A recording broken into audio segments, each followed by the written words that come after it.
Assalamualaikum warahmatullahi wabarakatuh. Selamat datang di channel saya.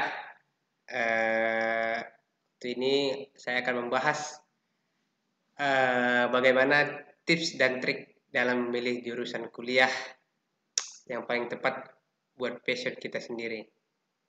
Di mana untuk tahap ini saya akan memberikan sedikit penjelasan terkait 7 tips dan trik memilih jurusan kuliah.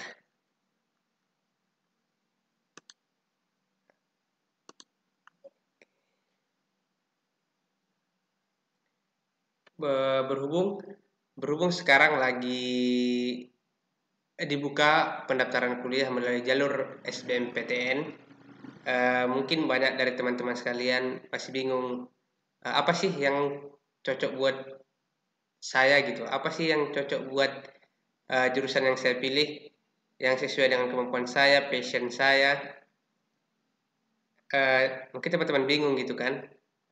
Di sini saya mencoba untuk memberikan 7 tips dan trik dalam memilih jurusan kuliah yang sesuai dengan passion kita sendiri. Oke, langsung aja ya teman-teman. Kita langsung ke tips yang pertama.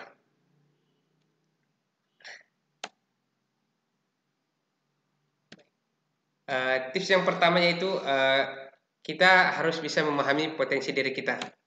Di mana mulai dari sekarang kita harus memahami, menggali potensi diri kita sendiri agar kita dapat berjuang untuk masuk ke jurusan yang kita inginkan. Dan jika kita sudah berada di jurusan yang kita inginkan, kita pun tidak akan mengalami kesulitan dalam menjalaninya. Contoh, misal kita memiliki potensi di bidang sains dan matematika. Tentu jurusan yang ada hubungannya dengan hal ini lebih didahulukan. Contoh lain, kita memiliki potensi di bidang bahasa asing dan sastra. Maka jurusan sastra Inggris atau sastra-sastra yang lain atau bahasa-bahasa yang lain yang bisa diambil sesuai dengan kemampuan kita. Alangkah lebih baik kalau jurusan yang diambil didasari dari kemampuan diri kita sendiri. Dengan begitu aktivitas kuliah yang nantinya akan diambil tidak memberatkan kita dalam menjalaninya. Maka dari itu untuk kita teman-teman yang ingin memilih jurusan yang sesuai dengan potensi kita sendiri, agar kita tidak berat nanti dalam menjalankan kuliah kita tersebut. Baik, yang kedua, ini hampir sama yang pertama tadi, yaitu pahami mengenai potensi diri. Tidak kalah jauh dengan yang nomor 2, yaitu kenali passion diri. Passion diri ini itu adalah merupakan modal utama. Modal utama jika kita memiliki kemampuan di bidang sains, tapi ternyata minat dan keinginan berada di jurusan bahasa karena yang menyukai sastra, karenanya kita bisa mengambil jurusan yang agak berseberangan dengan kemampuan. Namun, satu hal yang perlu diingat adalah passion yang dimiliki harus benar-benar kuat, bahkan menjadi salah satu hobi. Bisa jadikan hobi kita itu bisa menjadi passion kita gitu. Beda sama potensi kita, misal potensi kita di A, rupanya passion kita di B. Nah, ini kan akan berseberangan gitu antara A dan B. Kalau passion sudah mengalahkan segalanya, belajar pun juga akan berjalan dengan penuh kegembiraan. Baik. Selanjutnya itu biaya kuliah. Biaya kuliah ini juga tidak kalah penting. Ini sangat gimana ya? Ini sangat menentukan jurusan yang akan kita pilih atau kampus yang akan kita pilih. Di mana biaya kuliah ini setiap jurusan itu berbeda-beda. Ada yang mahal, ada yang tidak mahal, ada yang mudah, dan bahkan mungkin ada yang lewat beasiswa gitu. Jadi, jika kita ingin kuliah di jurusan apapun, pertimbangkanlah masalah keuangan dari orang tua. Jangan sampai mengambil jurusan yang cukup mahal, tetapi orang tua kita tidak sanggup membiayainya. Jadi sebaiknya sebelum memilih jurusan, kita harus diskusi dulu sama orang tua terkait jurusan yang akan kita ambilkan. Serta pertimbangan biayanya seperti apa. Yang nomor 4, nah ini ada nih, peluang kerja. Peluang kerja ini juga tidak kalah penting. Mungkin pasti teman-teman di benak teman-teman tuh kalau kita ngambil jurusan ini, gimana sih peluang kerjanya? Gimana sih prospek kerjanya? Nah, di sini kita bahas. Jadi ini poin penting, poin nomor 4 yaitu peluang kerja. Semua jurusan kuliah memiliki peluang pekerjaan masing-masing.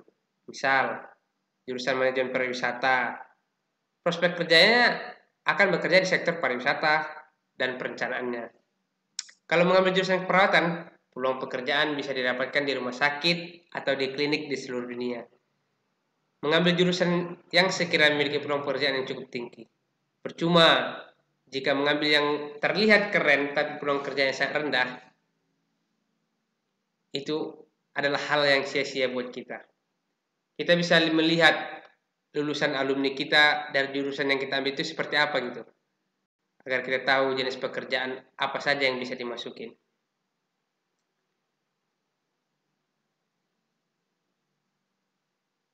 Mungkin itu contoh untuk peluang kerja. Jadi untuk teman-teman terkait peluang kerja ini harus betul-betul kita riset, kita cari tahu gimana sih peluang kerja dari jurusan yang ingin kita ambil nih. Gimana sih prospek kerjanya ke depannya? Gimana sih daya tampung, daya dukungnya, saingan kita di masa depan itu gimana sih? Baik, selanjutnya nomor 5. Nah, ini nomor 5 ini ada kaitannya sama terkait peluang kerja tadi. Kita harus mulai melakukan riset gitu. Melakukan riset dari jurusan-jurusan yang ingin kita pilih gitu. Kita bisa memulai dari mencari tahu lokasi jurusan itu di kampus mana gitu, mata kuliahnya seperti apa, prospek lulusannya seperti apa, biaya kuliahnya seperti apa, hingga profil dari jurusan itu seperti apa gitu. Riset ini akan membuat kita semakin yakin gitu, apakah akan mengambil jurusan tersebut atau tidak. Nah, untuk lebih validnya atau lebih detailnya, kita dapat membuat daftar-daftar beberapa jurusan kuliah yang kemungkinan besar kita memiliki minat dan kemampuan di sana. Nah, jadi setelah kita buat daftar nih, kita bisa membandingkan dari satu jurusan ke jurusan lainnya. Jadi mana yang terbaik itu yang kita pilih gitu. Tapi ini catatan harus sesuai dengan minat dan kemampuan kita di sana.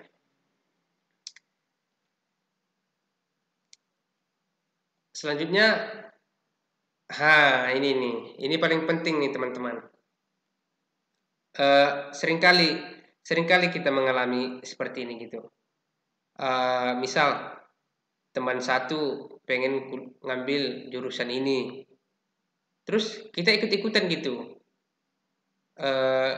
Karena dia sering cerita gini jurusan ini gini, jadi kita terpengaruh gitu. Nah, ini saya tekankan jangan sampai seperti ini teman-teman. Memang masalah ini sepele, tapi jangan sampai kita ikut-ikutan karena itu tidak sesuai dengan passion kita, tidak sesuai dengan potensi kita atau kemampuan kita. Bisa jadi kita sama teman kita itu beda-beda. Mungkin yang kita ikuti teman kita ini, dia memang betul-betul itu basic dia, betul-betul itu potensi dia, betul-betul itu minat dia. Jadi sekali lagi poin nomor 6 nih tolong jangan dianggap sepele gitu teman-teman. Jangan takut tidak punya teman atau apa, jangan takut. Kita belajar sendiri, nyari relasi sendiri. Itulah prosesnya kita di sini teman-teman. Jangan sampai kita dalam memilih jurusan yang ingin kita pilih itu ikut-ikut sama teman gitu. Selanjutnya itu konsultasi dengan ahli bidang yang ingin dituju. Nah, ini misalnya teman-teman, ini tips terakhir nih. Jika memang teman-teman masih bingung, masih susah untuk memilih jurusan, sementara ada beberapa pilihan yang ingin kita tuju, teman-teman bisa konsultasi dengan ahli ahli di bidang tersebut. Misal eh, kerabat atau sahabat-sahabat teman-teman sendiri itu ada yang ahli di bidangnya. Teman-teman bisa diskusi gitu. Teman-teman bisa sharing, bisa mencari tahu gitu. Seperti apa sih jurusan tersebut. Jangan asal memilih, karena kalau terlanjur masuk, jangan asal kita memilih, nanti kalau udah terlanjur masuk dan kita tidak menikmatinya, peluang kuliah cepat lulus akan lebih rendah.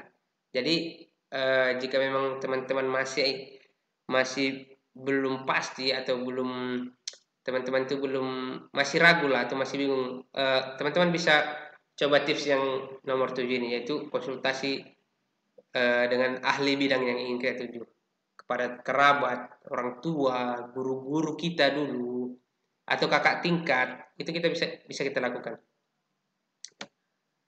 Oke, baik teman, sekian dulu tips yang bisa saya sampaikan. Mudah-mudahan tips ini dapat membantu teman-teman dalam memilih jurusan yang teman-teman inginkan. Dan mudah-mudahan apa yang saya sampaikan ini bermanfaat bagi teman-teman. Assalamualaikum warahmatullahi wabarakatuh. Satu lagi teman-teman. Nantikan video-video saya selanjutnya ya. Siap, Wakku.